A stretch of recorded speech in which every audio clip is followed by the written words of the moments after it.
यज्ञ शिष्टा शिनः संतो, यज्ञ याच्या खाली आघात, शिष्टा शीच्या खाली आघात, शिनस विसर्गाचा स, संतो सच्या खाली आघात, मुच्यन्ते मुच्या खाली आघात, शियाच्या खाली आघात, सर्व किल्बिषयी सच्या खाली आघात, किल्बिषयी कीच्या खाली आघात, भुईजते भूच्या खाली आघात, भुईजते ते त्वघम अनुस्वाराचा म, त्वघम पापा ये पचन्त्यात्म चच्या खाली आघात, पचन्त्यात्म कारणात.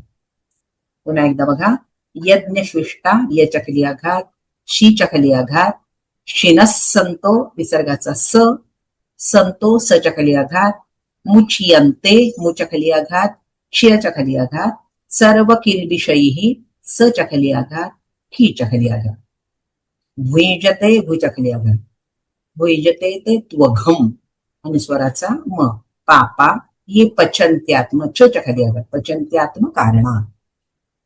यज्ञशिष्टाशिनः संतो, यज्ञशिष्टाशिनः संतो, मुच्यन्ते सर्व किल्बिषयी, मुच्यन्ते सर्व किल्बिषयी.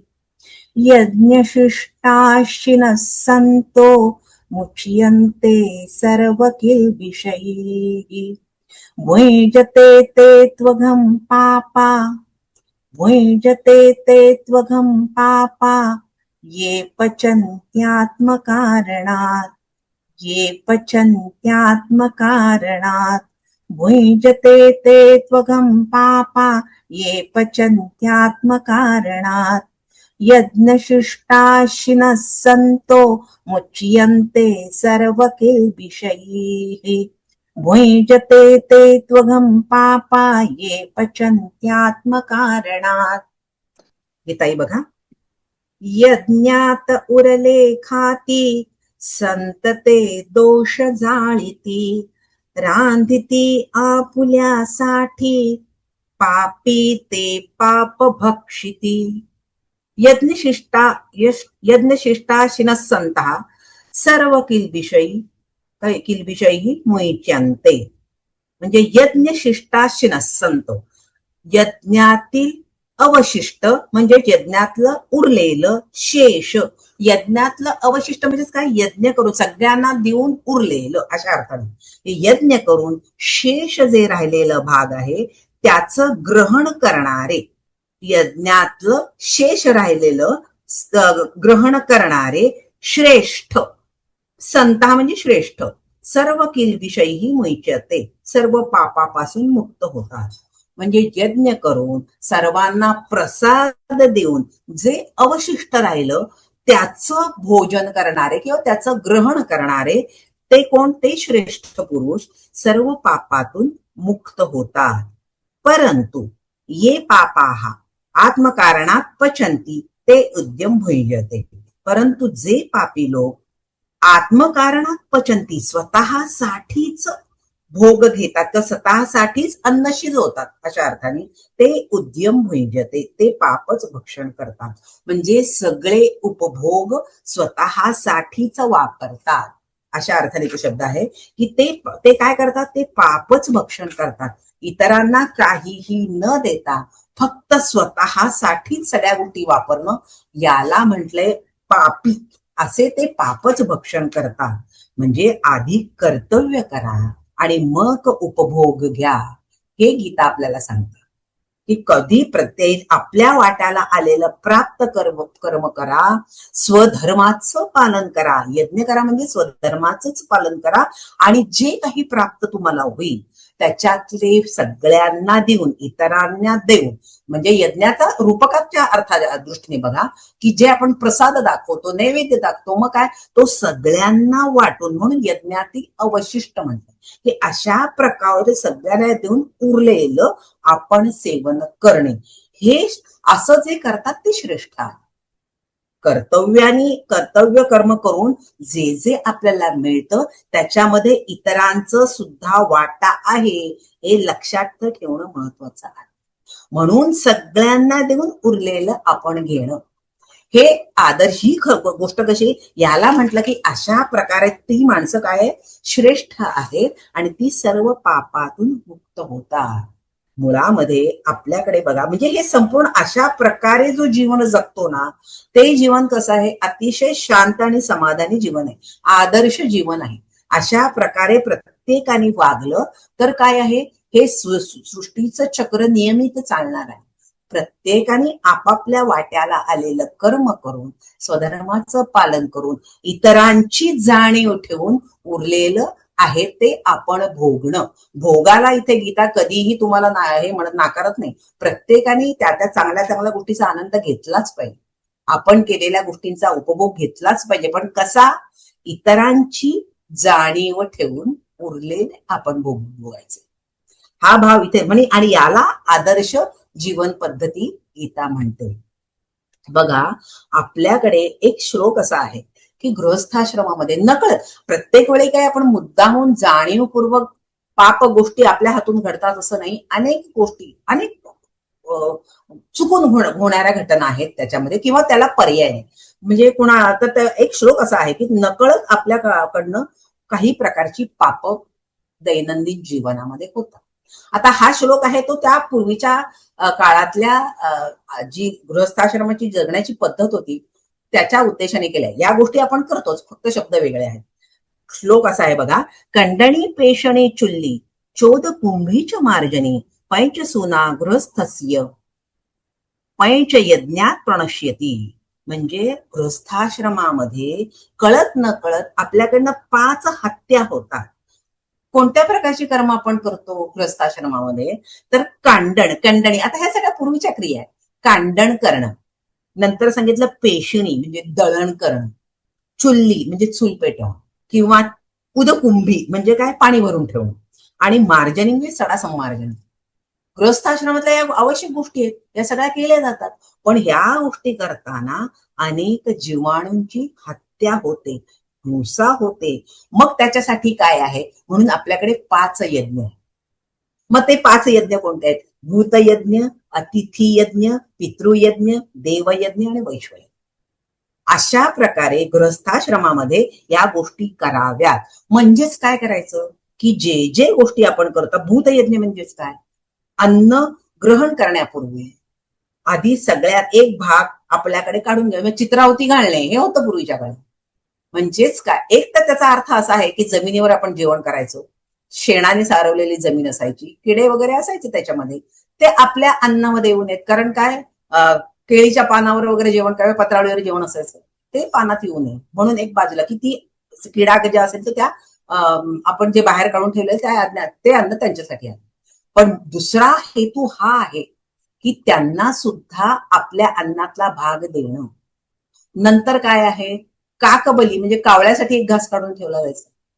मग त्यांची आठवण, मी जे अन्न खाणार आहे त्याच्यामध्ये प्रत्येकाची आठवण मला राहिली पाहिजे, म्हणून हे भूतयज्ञ असं आहे की त्याच्यासाठी, कारण माझं हे जे सगळं अन्न सृष्टीमध्ये निर्माण झालंय त्याच्यामध्ये त्यांचा पण सहभाग आहेच की नाही, ही कृतज्ञता आहे, म्हणून भूतयज्ञ आहे.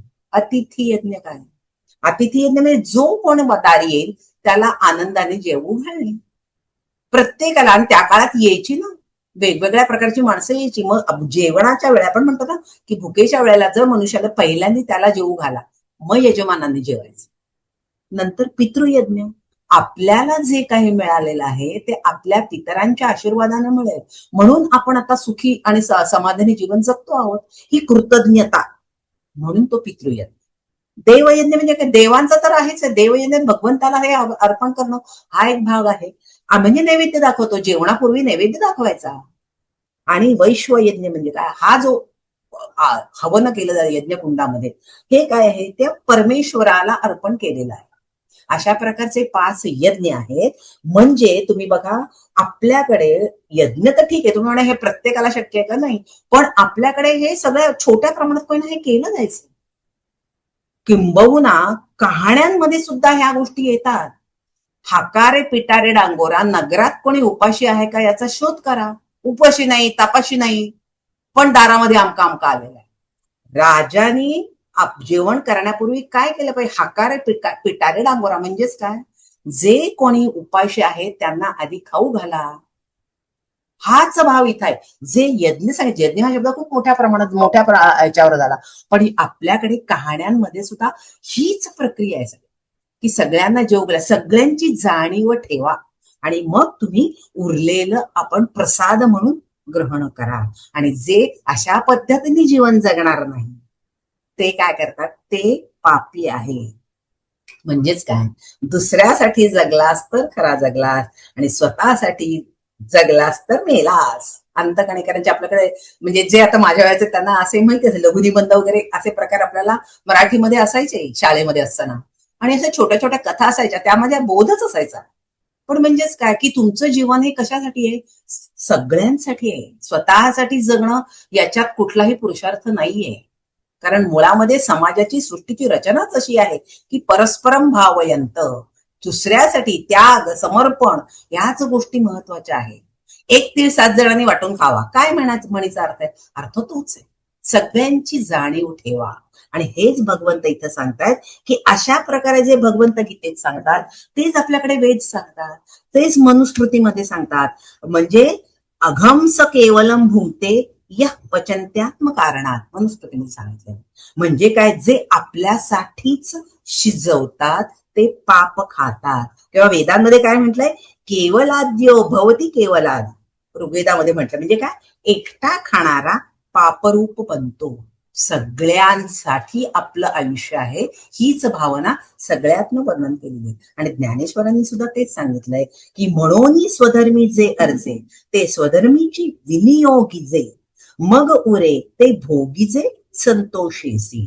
स्वधर्माचरणाने म्हणजे मिळवायचं सुद्धा कसं? स्वधर्माचरणाने. आणि जे मिळेल ते स्वधर्म करण्यातच खर्च करावं, शिल्लक असेल त्याचा उपभोग घ्या. अशा प्रकारे आपल्याकडे ही मर्यादा घालून दिलेली आहे. धर्माने सुरुवात करायची. जी जी गोष्ट आपण मिळवतो म्हणजे काय? धन मिळवतं, जे जे संपत्ती मिळवती, ज्ञान मिळवतो, हे सगळं कसं आहे? त्याचा विनियोग कसा करायचा? मी शिक्षण घेतलं फक्त माझ्यासाठीच नाहीये, त्याच्यामध्ये मला जेवढ्या लोकांना शक्य आहे तेवढ्या लोकांना द्या, विद्या दान करा. संपत्तीच्या बाबतीत तर आपल्याला माहितीच आहे, पण विद्येच्या बाबतीत सुद्धा आहे. अतिशय महत्वाची गोष्ट आहे. ज्ञानदान आणि धनदान दोन्हीही गोष्टी, अन्नदान तर आहेच आहे, पण याच्यामध्ये प्रत्येकाची आठवण आहे. म्हणजे अग्रक्रम माहिती, पहिल्यांदा धर्माला आणि मग काय? धर्माय. आणि म्हटलं काय? की धर्माय यशसे स्वजनाय अर्थाय कामाय, असे 5 प्रकारच्या गोष्टी आपल्याकडे सांगितलेल्या आहेत की आपण जे मिळवलेलं आहे त्याचा विनियोग कसा करायचा? सुरुवात धर्मापासून आहे. आपल्याला जे प्राप्त झालेलं ज्ञान आहे किंवा धन आहे ते त्याच्या वाटामध्ये, तो वाटा म्हणजे धर्म जागृत करण्यासाठी आहे. धर्म जगला तर काय आहे? मानव जगणार आहे. म्हणजे आता धर्म म्हटल्यानंतर अर्थ काय? मानव धर्म असा व्यापक अर्थ घ्यायचा की तो टिकला तर तुम्ही आहात.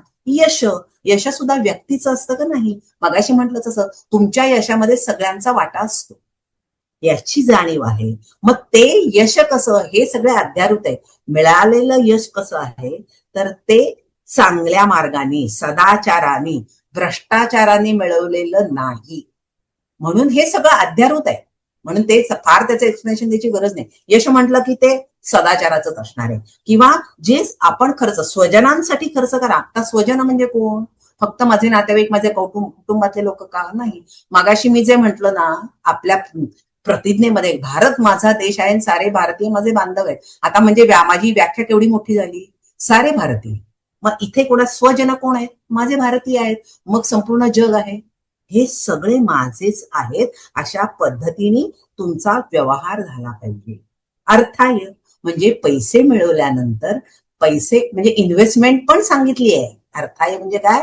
सगळे पैसे नुसते खर्च करू का? त्यातला काही भाग इन्व्हेस्टमेंट करा, गुंतवणूक करा. अर्थाय शब्दाचा अर्थ असा की जो त्याच्यातला काही भाग इन्व्हेस्टमेंट म्हणून भविष्यासाठी म्हणून राखून ठेवा. आणि कामाय म्हणजे मग या सगळ्यातनं जो पुरेल तो उपभोगासाठी वापरा. अशा प्रकारे भगवंत म्हणतात जो जगेल, अशा प्रकारे स्वतःचं जीवन जगेल तो कसा? उत्तम जीवन जगणारा. श्रेष्ठ. आणि जो फक्त स्वतःसाठी या सगळ्या गोष्टी वापरेल, आपण मिळवलेला आपल्यालाच खर्च करेल, तो चोर म्हटलेला आहे.